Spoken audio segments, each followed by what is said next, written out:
Bien-aimés du Seigneur, loué soit Jésus-Christ. À la suite de notre dernière vidéo, nous avons parlé de la Pentecôte. Tous ceux qui croyaient étaient dans le même lieu et ils avaient tout en commun. Ils se réunissaient dans les maisons pour rompre le pain. Voilà. Depuis ce jour, les CEB ont vu le jour. Qu'est-ce que les CEB? Parlons-en. Dites-moi, mon père, qu'est-ce que les CEB? La CEB, communauté ecclésiale de base, que certains appellent encore communauté ecclésiale de vie, c'est la communauté chrétienne du quartier qui se retrouve pour prier ensemble, pour partager la parole de Dieu, pour partager les expériences de vie, les joies, les peines, les peurs, les témoignages qui encouragent. La CEB, c'est la base de l'Église. En CEB, on s'occupe et on se préoccupe les uns des autres. Les chrétiens de la CEB se réunissent parce que la vie chrétienne ne se vit pas en îlot ou seulement dans sa famille. Elle se vit en communauté avec les autres. On marche avec les autres, même s'ils ne sont pas parfaits. Mais dans la CEB, on réalise la parole de Dieu qui dit que tous ceux qui croyaient étaient dans le même lieu et ils avaient tout en commun. Ils se réunissaient dans les maisons pour rompre le pain. En CEB, on construit le royaume de Dieu et les autres qui nous regardent diront « Voyez comme ils s'aiment ». Donc, la santé de la communauté chrétienne de l'Église dépend de la santé de nos CEB. Ça m'a apporté beaucoup de choses parce que si je suis avec les membres de la CEB, je prie mieux. Parce que si je suis seule, tu ne peux pas te concentrer sur la prière. Donc en CEB, là, avec les autres, tu te sens plus libre, plus concentré.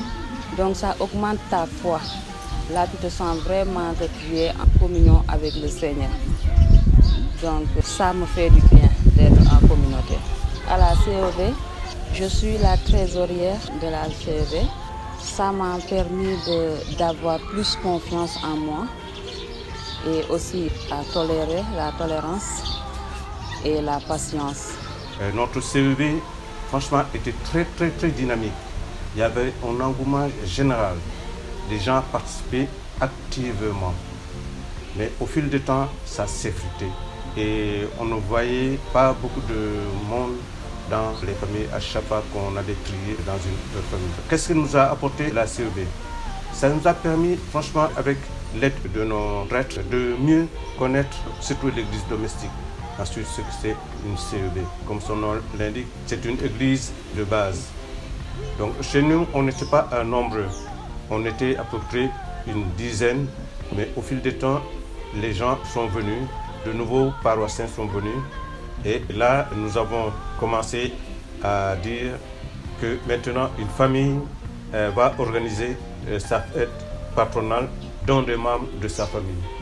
Et c'est ainsi que nous avons partagé tout au long de cette dernière période les messes dans les familles, soit une messe d'anniversaire, ou bien une messe de mariage, ou bien de baptême et tout. On partageait beaucoup avec la famille, surtout avec les messes. Le partage d'évangile se faisait là-bas.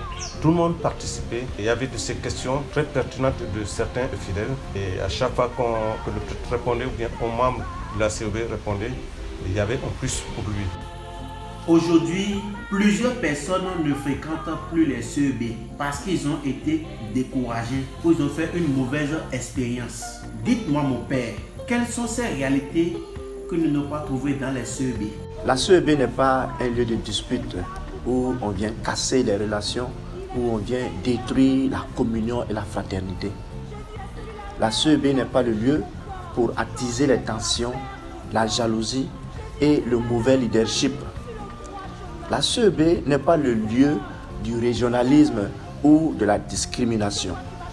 La CEB n'est pas d'abord pour faire de la tontine, même si cela peut aider l'organisation de la communauté.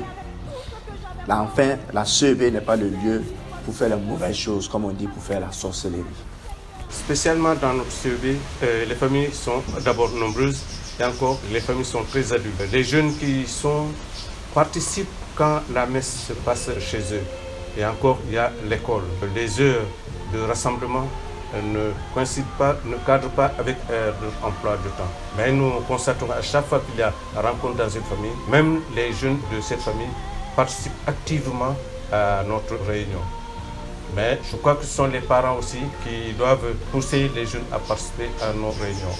Je pense qu'il y a plusieurs raisons. Les jeunes ne sont pas encouragés dans notre CEB.